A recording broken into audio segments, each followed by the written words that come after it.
Just imagine how beautiful life would be if you enter a space feeling that you're gonna be liked. When you speak up, feeling that you're gonna be heard. When you express yourself, knowing that people will hear you, see you, and be accepted as your authentic self.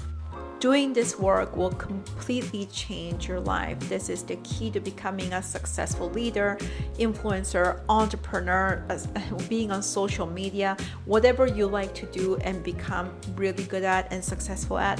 People skills are the core of all your successes, including being a great parent. Social elegance, how to be a people person without hurting yourself and others. Developing this area is the sure way to accelerate your good girl to the bad bitch transformation. Why would this be? Well, let's reverse engineer how you became the good girl. As you already understand if you watch my videos and read my book, that being the good girl is a coping mechanism and not your personality nor how you need to continue to be. This coping mechanism helps you survive your childhood or your formative environment and continue to help you survive, but is preventing you from thriving, achieving your potential, and becoming the self-actualized individual that you wish to be, i.e. the bad bitch. Developing your social elegance is the golden ticket to your bad bitch freedom.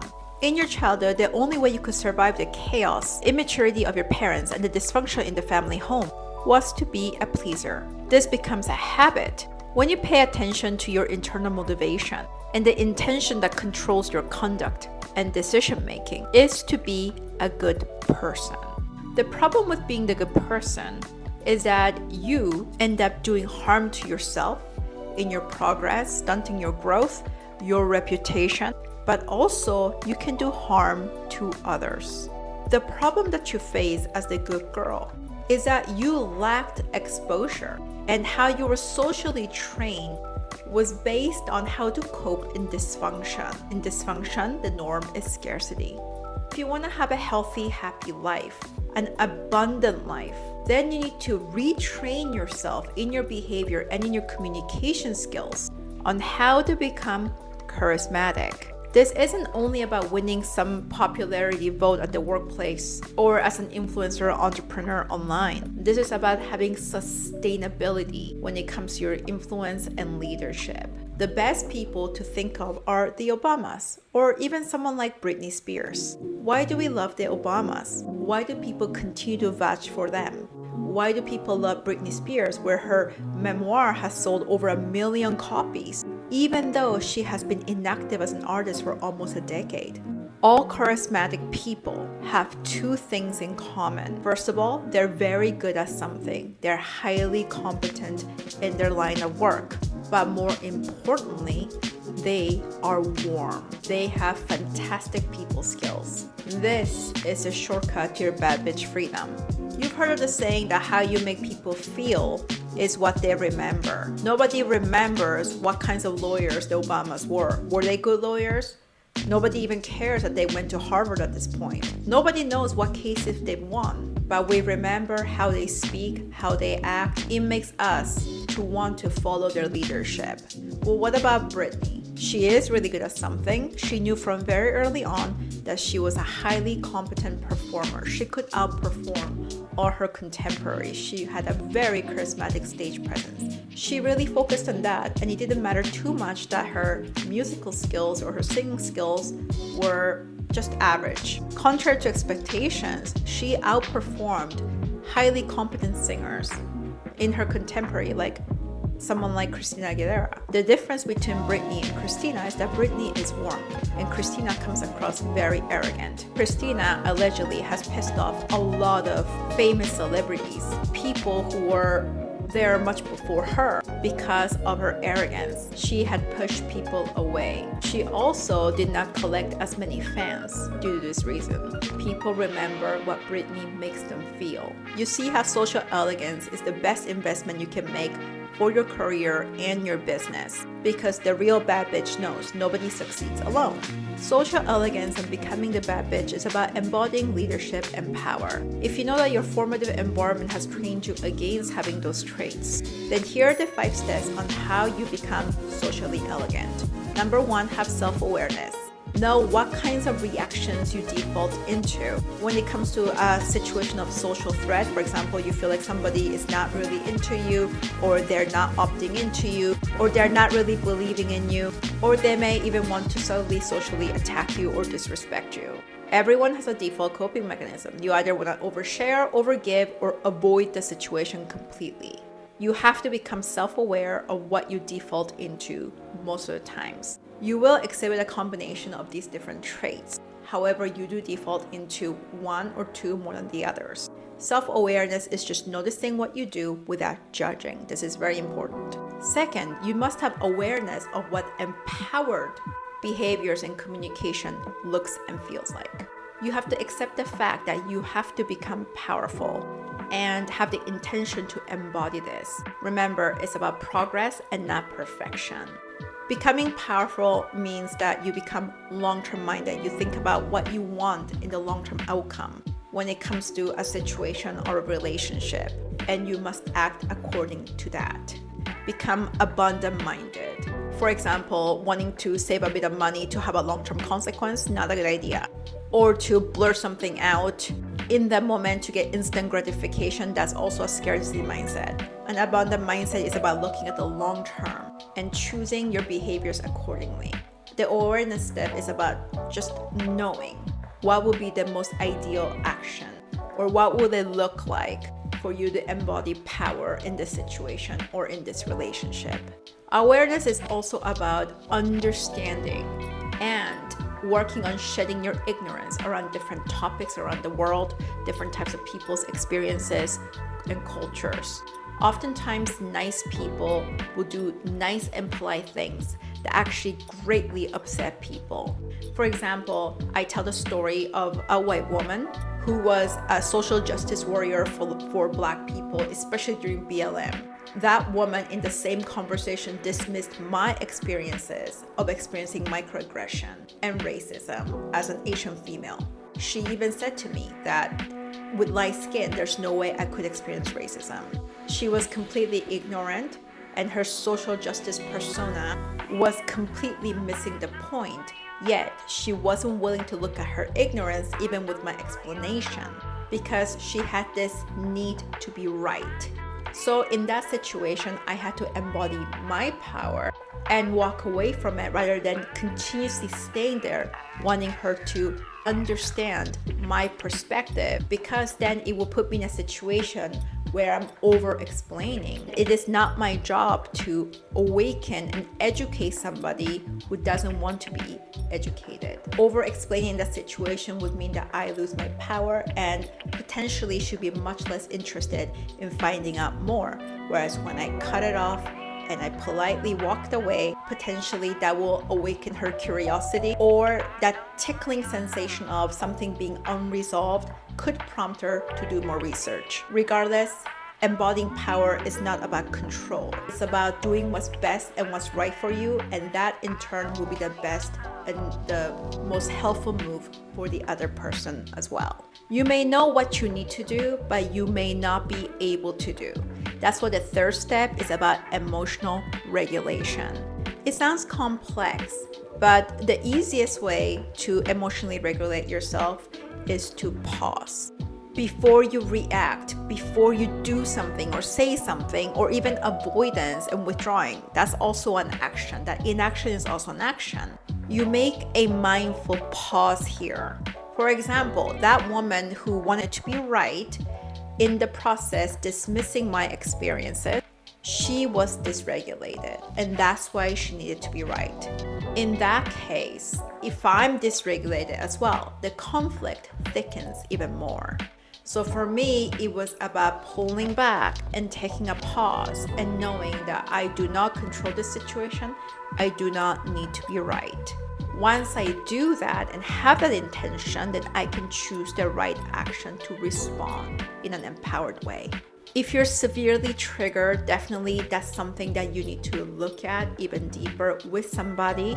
to help you resolve the trigger, something unresolved from the past. If the situation that you're dealing with calls for it, if somebody is requesting something that is out of scope of your work, so you're feeling triggered there, or somebody's pushing you with urgency to agree or to opt into something, and you are feeling confused, then you can actually let them know that you will get back to them, rather than completely avoiding the situation or being pushed to agree to something that you're not sure about. Let's say that you have a boss who's demanding a lot from you, a lot more than what's in your job description. You can emotionally regulate here and tell them, I'll get back to you later, rather than reactively getting angry at them. Having years and years of stress and sadness, of feeling used by all sorts of different people come up and to destroy this professional relationship.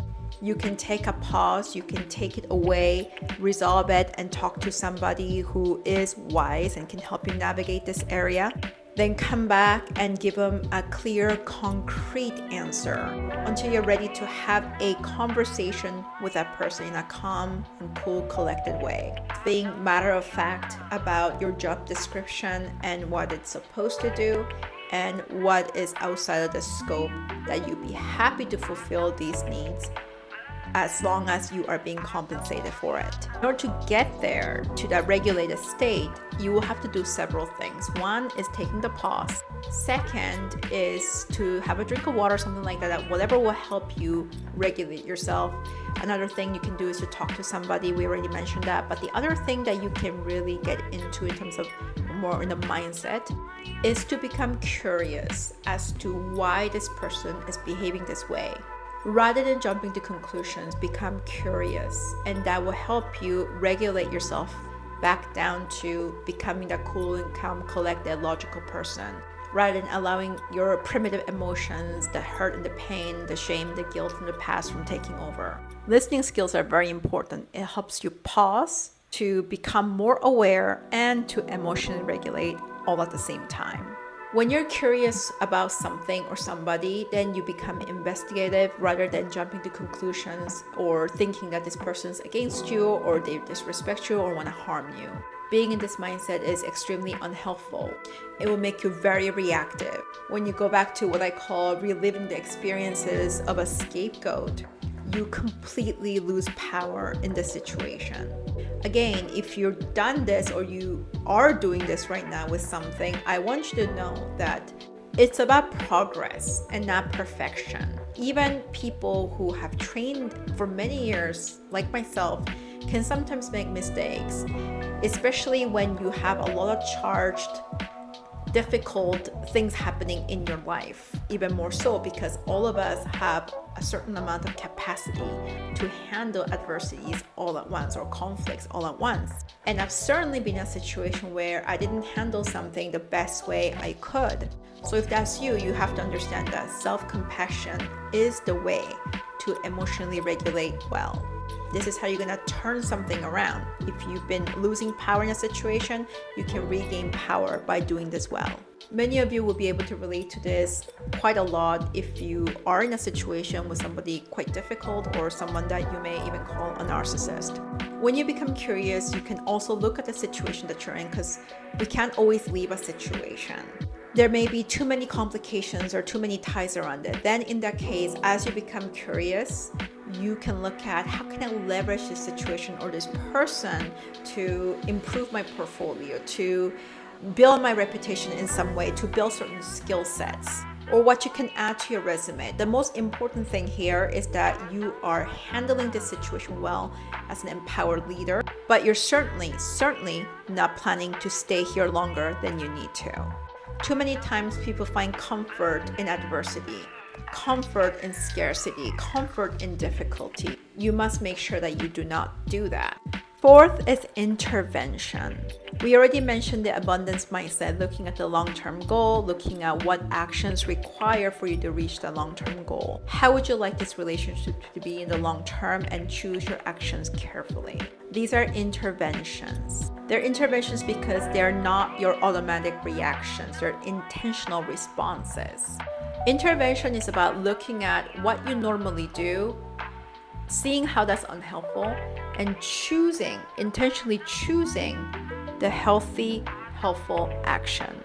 That means overcoming your resistance, opting into something that you've been thinking about for such a long time, doing the work, doing the growth and elevation work that you need to do.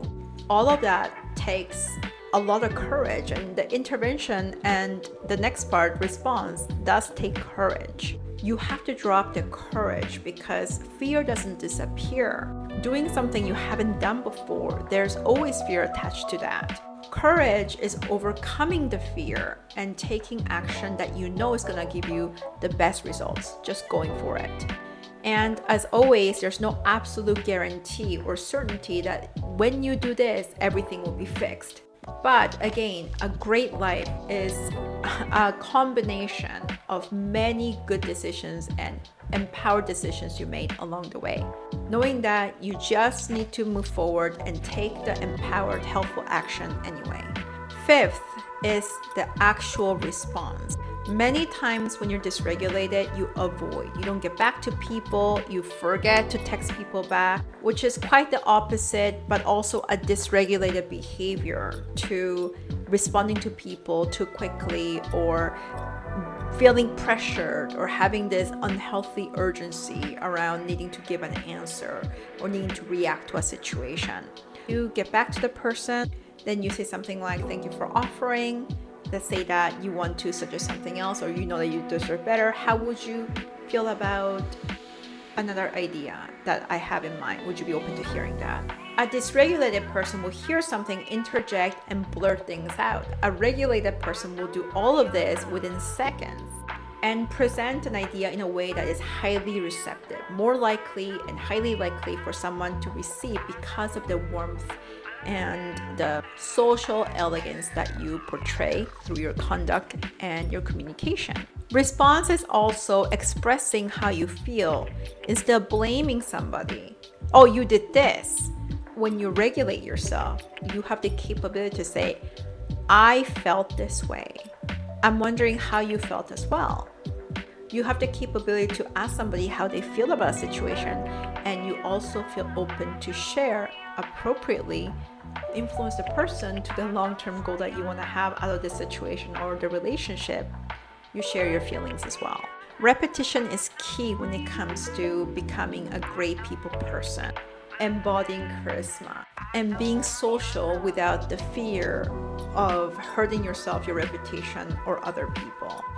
A helpful response can also be asking for more information, becoming more curious, and working through some of the knots that you feel inside without being reactive, but being responsive in a way that makes you feel like you're being your best self, empowered. You are taking leadership, taking charge, taking control of your life, that all your decision making isn't coming from wanting to avoid pain or wanting to save a little bit of money, or instead you are moving towards inspiration. You're moving towards greatness. If you enjoyed this video, let us know what helped you the most. Don't forget to pick up a copy of the book Bad Bitch on top if you haven't yet. And if you're ready for your elevation and your bad bitch era, then go down to the link below and book a chat with us to join our program Unleashed, to do all of this work together and more. Thanks for watching, and see you in our next video.